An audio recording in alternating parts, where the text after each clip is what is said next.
Welcome to F.T.G, Free the Game, Free the God, Jail Call Podcast. Presented by F.T.G Collectives. I'm Kalls. And it's your boy Flea. And we are the hosts for today's episode, bringing you an exclusive. And on the line right now, we got CEO Uno Day One Day himself. Yes, for the gang, for the God. Yes, welcome to the show. And without further ado, let's get straight into it. Hey, bro, what's going on, though? Shout it out, though. Talk to the people. Let us hear some. I heard you say free the game, free the guys. What is that? What is FTG? First and foremost, F.T.G is a media platform. It's built to amplify all our voices through music, storytelling, and entrepreneurship. We connect incarcerated and formerly incarcerated Canadians with the same opportunity, education, and exposure available to anyone else. It's not just about what we are physically, but it's also about freeing the mind within vocally. Being heard is more about just rap. We're open to all forms of sounds and mindsets. So R&B, poetry, short stories, and even comedy. Our talent is our talent. And because we're incarcerated doesn't mean we should be limited. The goal is to put all music releasing F.T.G jail calls on TuneCore and ultimately to Curious. But that's only those who want it, you know? Okay. That's what we got going on.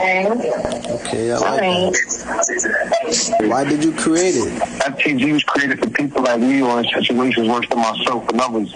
Me personally, I've been in the music for some time now, but I never really took it serious until about 2012-ish, 5 years into my century. I had an older dude who had a couple more years until he was dead than I did. The boy was a monster. He was one who used to hit the yards and his bars captivated everyone. I wanted my music to have that effect on people as well. So he schooled me and showed me how to become a better artist. I went from just freestyling to writing actual songs. Once I mastered songwriting, I began to take music more serious because I had made more out of this other than just recreation. So I began to rap my songs to the blues.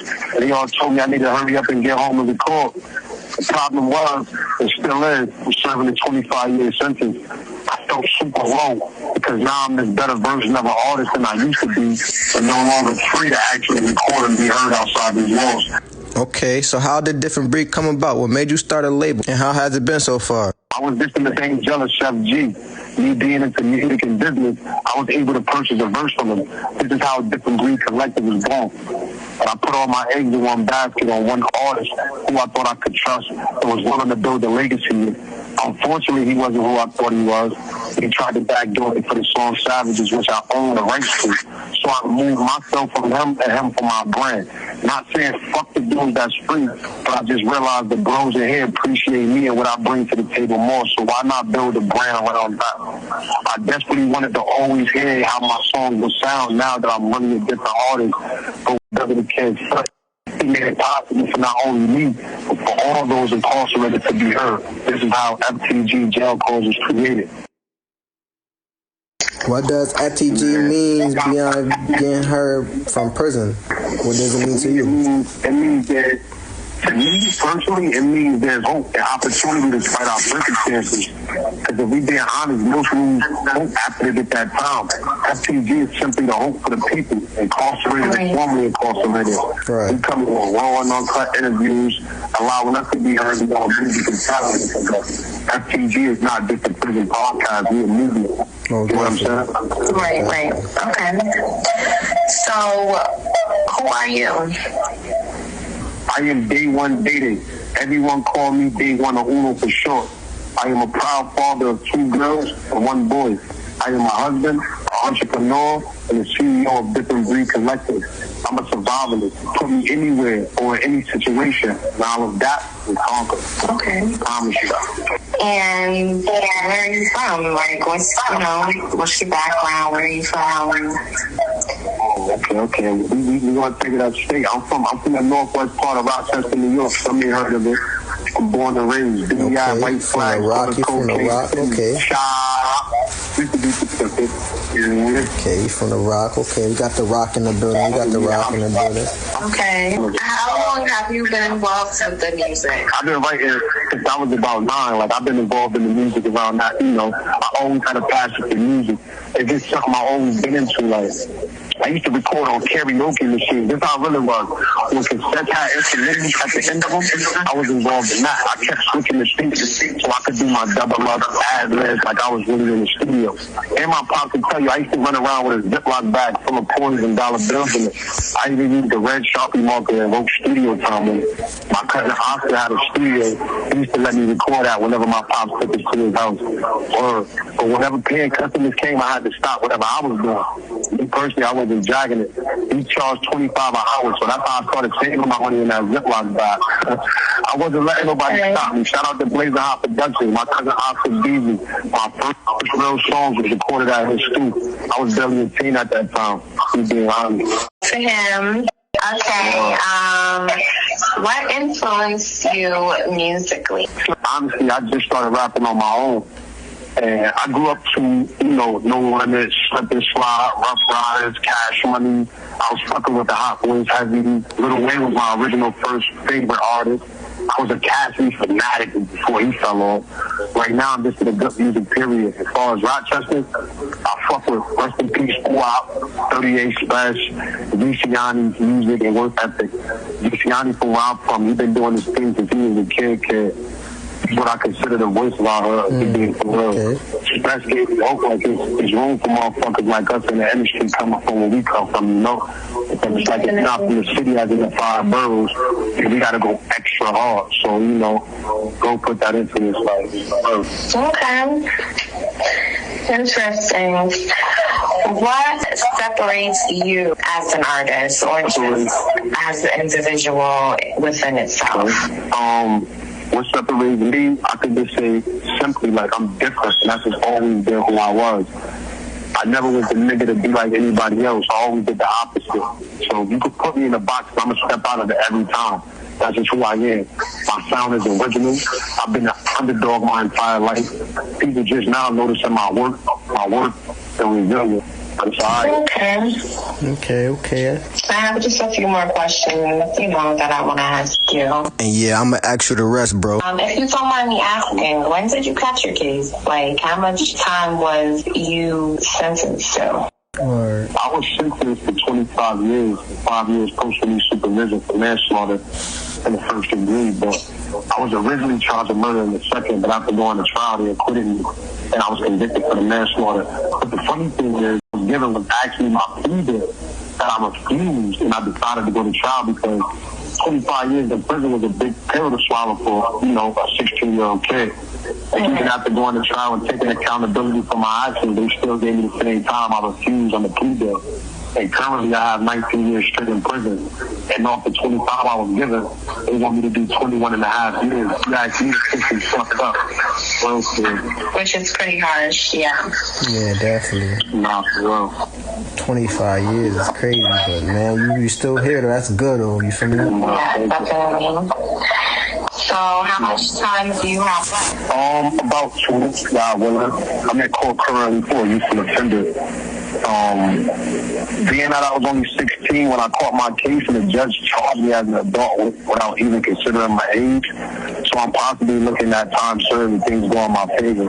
It's definitely been a long journey, I'll tell you that much. Well, that's That's good to hear.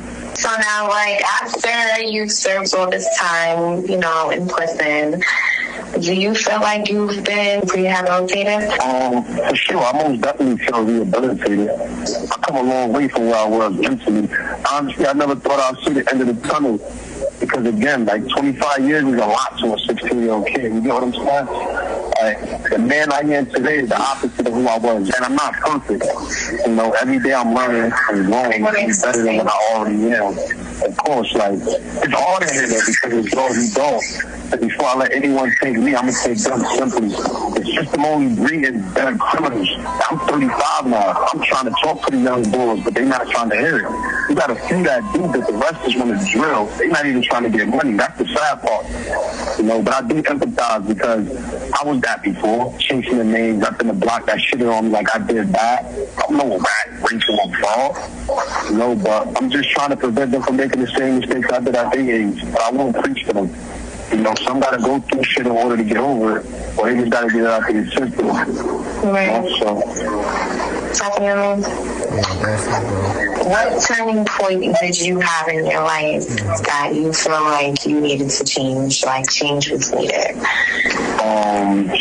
Honestly, once I was sentenced, and it may sound crazy because considering all the stuff I did, but my kids was born when I was in court fighting for my life. And just thinking how I'm becoming a deadbeat just by going to prison cheer me up. Because being the father is something I always wanted, unlike mine. Coming to prison made me just like him. And, he wasn't even in prison. And he still wasn't in my life. But also, throughout my bed, I made a lot of bad choices. And I won't say I regret anything, because everything I went through made me who I am today. If you get what I'm saying. And just thinking how I'm becoming a deadbeat just by going to prison cheer me up. Because being the father is something I always wanted, unlike mine. Coming to prison made me just like him. And, he wasn't even in prison. And he still wasn't in my life. But also, throughout my bed, I made a lot of bad choices. And I won't say I regret anything, because everything I went through made me who I am today. If you get what I'm saying. But I just wish I could have done some things differently. People probably did my time different. I got it together now, but I should have been had it right. Right. Right, yeah.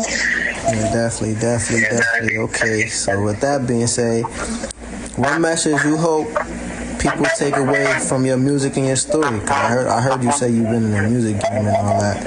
You know what I'm saying? And with the story you got, what message do you hope people take away from it?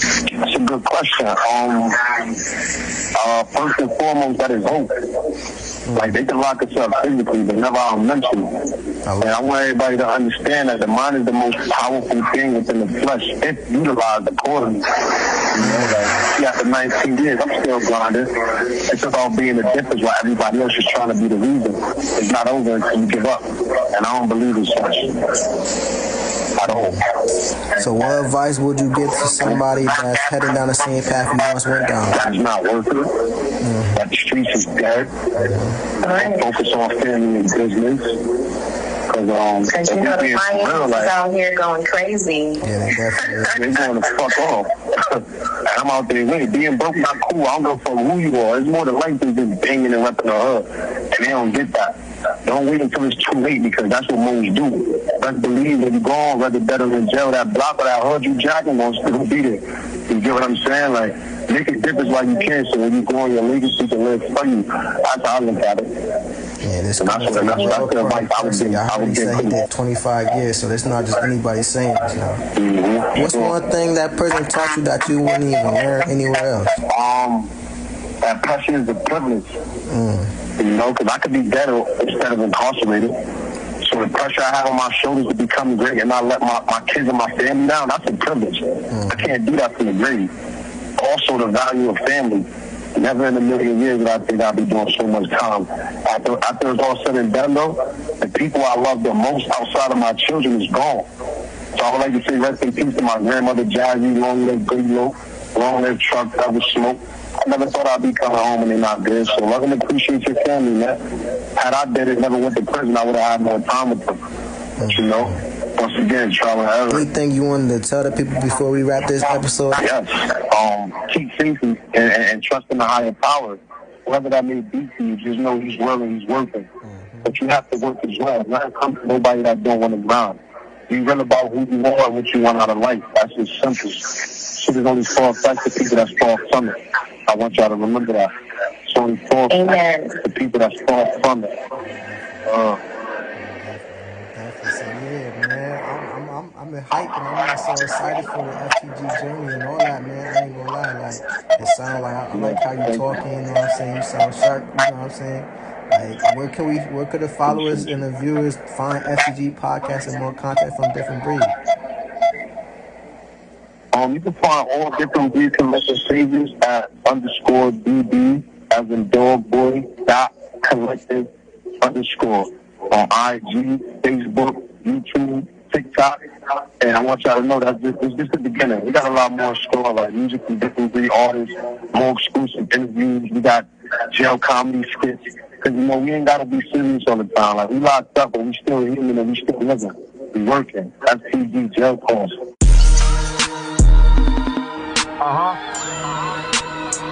Different breed collective. Day one. boy.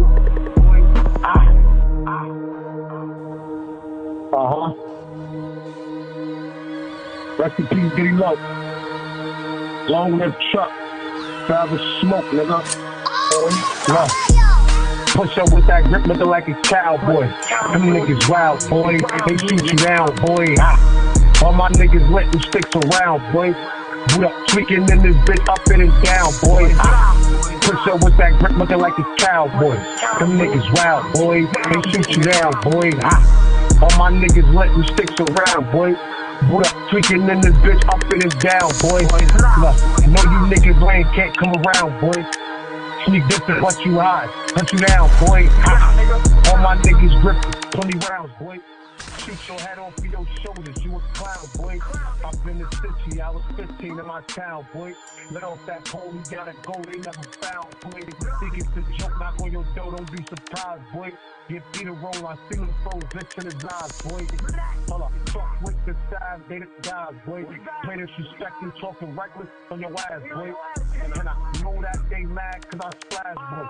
But I'm like Kirby with the 30, shit and half, bro.